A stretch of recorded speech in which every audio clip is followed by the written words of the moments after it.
경기도 고양시청 국회의원 이용우입니다.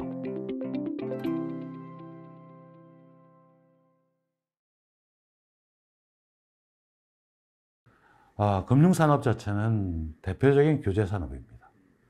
그 규제산업이란 뜻은 정부의 인가, 즉 정부의 정책에 따라서 많은 것들이 변하고 있습니다.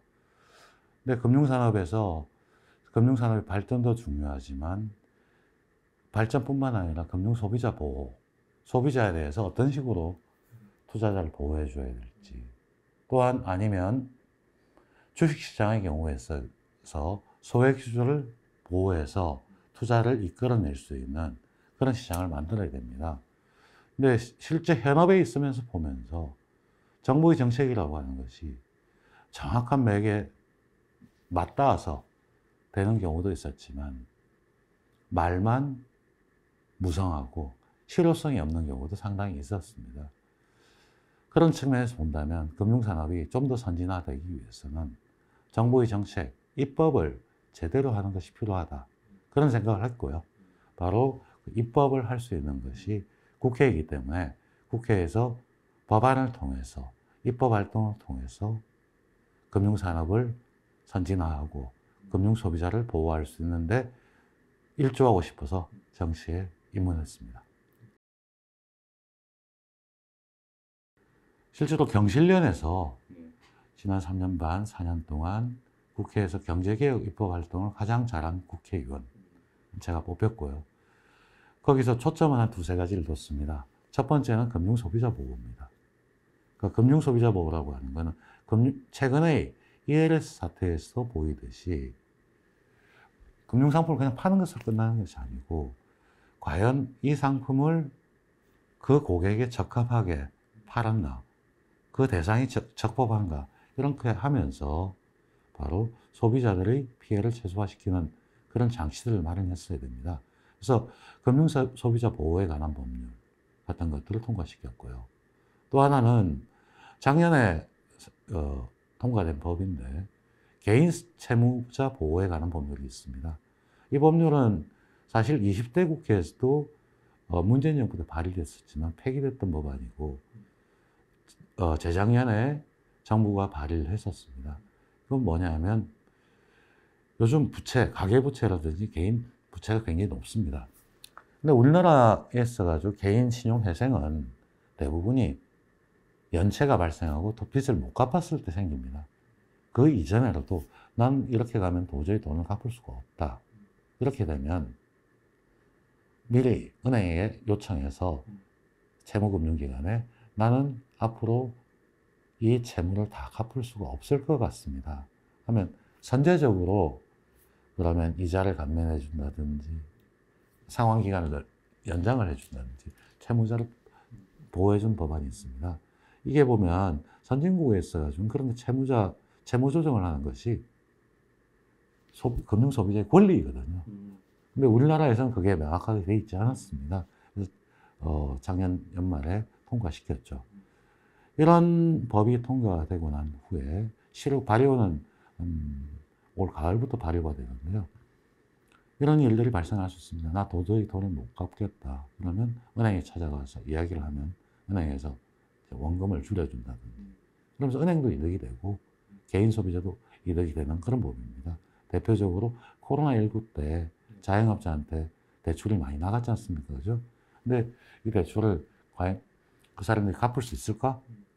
이걸 생각해 보면 잘 갚을 수 없을 땐 그걸 채무 규모를 조정해 줄 수 있는 그런 근거가 될 수 있는 법안입니다. 이게 이제 소비자 보호에 관한 부분이고, 두 번째로 포커스를 뒀던 거는 주식시장에서 시세 조정이 발생을 했을 때 엄한 처벌이 따라야 됩니다. 그 시세 조정의 엄한 처벌을 따르기 위해서 우리나라에서는 주가 조작에 의해서 추가적 수익 같은 게 발생을 하면 회수할 수 있는 조항이 있습니다. 그런데 그 회수가 실제로 법원에서 판결을 내도 회수가 되지는 않았습니다. 왜냐하면 그 추가적 수익을 주가 조작에 의해서 생긴 게 명확하게 계산이 잘 안 된다. 이런 게 있었습니다. 근데 그거에 대해서 그게 아니고 그 주가 조작에 사용된 금액 전액을 다 벌금으로 환수할 수 있는 법, 자본시장법 개정안도 통과시켰고요. 또 하나는 이제 대기업과 중소기업 간의 관계에서 대기업들이 문제가 되는 경우에 이제 징벌적으로 처벌을 할 수 있는 그런 법안들. 그리고 마지막으로는 지난 1월 초에 통과됐던 법인데 굉장히 중요한 법입니다. 주가 조작이나 기업 공시나 회계나 이런 것들 부정한 사태가 있으면 내부자 공익신고자가 나오지 않습니까? 그죠? 공익신고자가 나왔을 때 그 공익신고자의 신고로 인해서 피해를 감면을 시켰을 때 기존의 우리나라 법에서는 그 사람한테 포상을 할 수가 있습니다. 그 금액이 한도가 30억이었습니다. 근데 그 한도를 없앴습니다. 없애고 회피한 돈의 예를 들면 뭐 1,000억을 회피했다 그러면 30%까지 그 사람한테 줄 수 있는 그런 조항을 만들었습니다. 근데 그게 되면 사실 내부에서 문제가 있을 때 그 사람이 나는 공익신고를 해서 인센티브가 생기잖아요. 그리고 회사의 입장에서 보면 야 이런 거 하면 누군가가 폭로해서 내가 처벌될 수 있구나. 이런 공익신고자 보호에 관한 법률 이런 법들을 통과시켰습니다. 그래서 이번 21대 국회에서 제가 법안 발의도 최상위권이고 법안 원안 수정 가결 통과 또한 대안 반영 통과 이런 걸로 했을 때도 가장 법안을 많이 통과시킨 국회의원이기도 했습니다. 금융이나 기업 회계 또한 공정거래 이건 굉장히 전문성이 높고 하기 때문에 일반적인 국회의원들도 그렇고 잘 이해를 못하는 경우가 많습니다. 그럴 때는 아주 자세하게 설명을 해야 된다는 거. 근데 설명을 해도 받아들이기 힘든 게 그분들이 눈높이에 맞춰서 설명을 해야 되거든요. 유권자한테도 마찬가지입니다. 아는 거 전문적인 게 설명을 해봤자 잘 이해하려고 하지 않고 왜 어렵게 이야기하세요? 하지만 약 중학생 정도의 눈높이에 맞춰서 설명을 해서 공감을 이끌어내는 게 굉장히 어려운 과정이었습니다. 상법 382조 3항 이사의 선량한 관리자의 의무. 굉장히 이 자체가 어렵습니다. 그죠? 선량하다, 착하다, 관리자는 착해야 된다는 뜻입니다. 다른 말로 하면 이겁니다. 회사의 이사든 직원이든 다니면 회사 돈을 빼먹지 말고 회사 이익에 맞춰서 일을 하라는 뜻입니다. 그러니까 이사에서 결정을 할 때 회사에 손실을 끼치는 행위를 하지 마라. 만약에 그걸 하게 된다면 배임으로 처벌되는 겁니다. 근데 우리나라는 그렇게 돼 있는데 그러면 일부 소액주주나 어떤 주주의 피해를 입히는 행위를 했을 때 어떻게 볼 거냐. 그런 문제거든요. 근데 우리나라 대법원 판례가 아니 법 조문에 회사에 충실하라고 했지 주주에 충실하는 단어가 없다. 그렇기 때문에 주주의 피해를 입혀도 회사 이사는 책임이 없다. 이런 판례가 형성됐습니다. 참 아이러니한 해석이기도 합니다. 미국이나 일본이나 선진국에서 너무나 당연하다. 회사는 주주의 것이기 때문에 주주의 피해를 입히면 안 된다는 조항이 있습니다. 근데 그렇게 해석이 안 됐기 때문에 이제 법안 개정안을 냈는데 그 개정안의 내용은 바로 그겁니다. 회사의 이익뿐만 아니라 주주들의 이익에 대해서도 비례적으로 소액주주는 소액주대로 대주주는 대주주대로 그 비율대로 이익을 침해하지 마라. 이런 조항입니다. 이 조항이 있어야지만 뭐 물적 분할을 해서 재상장을 할 때 소액주주의 피해를 입히거나 M&A를 할 때 합병 비율을 정확하게 산정하지 않아서 소액 일부의 피해를 입히거나 이런 것들에 대해서 결정을 할 수가 없고 그걸 정확하게 설명을 해줘야 되거든요. 그렇게 되면 소액 투자자의 투자가 보호가 되고 주식시장에 투자하는 소액주주가 투자할 이유가 있잖아요. 회사가 밸류가 올라왔다. 그럼 그중 일부는 내 거야. 이렇게 되는 거거든요. 근데 올라가도 그건 네 거 아니고 대주주 것이다. 이런 행위가 있으면 누가 시장에 들어오겠습니까? 그럼 투자자가 안 들어오면 회사에 밸류업이 없어요. 밸류가 높아질 일도 없고 그리고 그런 회사에 투자할 이유도 없고, 그죠?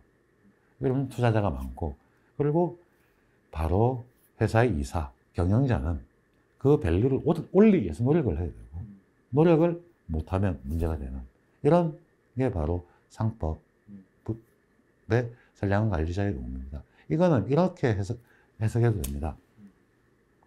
우리나라 형법에 도둑질을 하지 말라는 조항이 있습니다. 그럼 도둑질을 하면 처벌받죠. 상법에 주주의 이익을 침해하지 마라. 이런 조항이 명확하게 없는 거예요. 주주이익을 침해했을 때 처벌받지 못하는 거거든요. 주주의 이익에 침해하지 마라. 굉장히 선언적인 것 같지만 그 조항이 있어야지만 재형 법정주의에서 다른 행위가 일어나면 처벌을 하고 제재를 할 근거가 생깁니다. 좀 안타까운 것은 올해 1월 2일 날 윤석열 대통령이 한국거래소를 방문해서 상법 개정, 특히 주주의 비례적 이익에 봉사해야 된다는 상법 제382조 3항에 대해서 언급을 했고 이게 돼야 된다고 주장을 하셨습니다. 근데 이 밸류업 프로그램을 만드는 과정에서 쑥 빠졌어요. 항상 보면 말이 중요한 것이 아니고 내용, 컨텐츠를 채우는 것이 중요합니다. 이런 것들을 제대로 하는 것이 필요할 거라고 생각합니다. 금융경제는 공정한 경제, 공정한 시장 질서를 확립하면 개인들은 거기서 경제적 이득을 보기 위해서 창의적 아이디어가 나오게 되어 있습니다. 바로 공정한 시장이 안 되면 거기서 창의적 아이디어를 내놓을 이유가 없잖아요. 그러니까 저는 공정한 시장 질서를 만드는 경제 정책을 입안한다면 우리나라의 혁신들은 많이 일어날 겁니다. 젊은 이들이 창업을 하지 않는 이유는 내가 아무리 해서 좋은 아이디어를 하더라도 대기업이 뺏어가고 성과가 나에 오지 않으니까 안 하는 거거든요. 바로 공정한 시장 질서를 만든다면 활력 있는 경제가 될 수 있고 그 활력 있는 경제로서 대한민국이 이제 선진국의 문턱에 들어왔는데 진짜 선진국이 돼서 세계 경제를 이끌어 나갈 수 있는 그런 경제가 되는 걸 만드는 데 일조하고 싶습니다.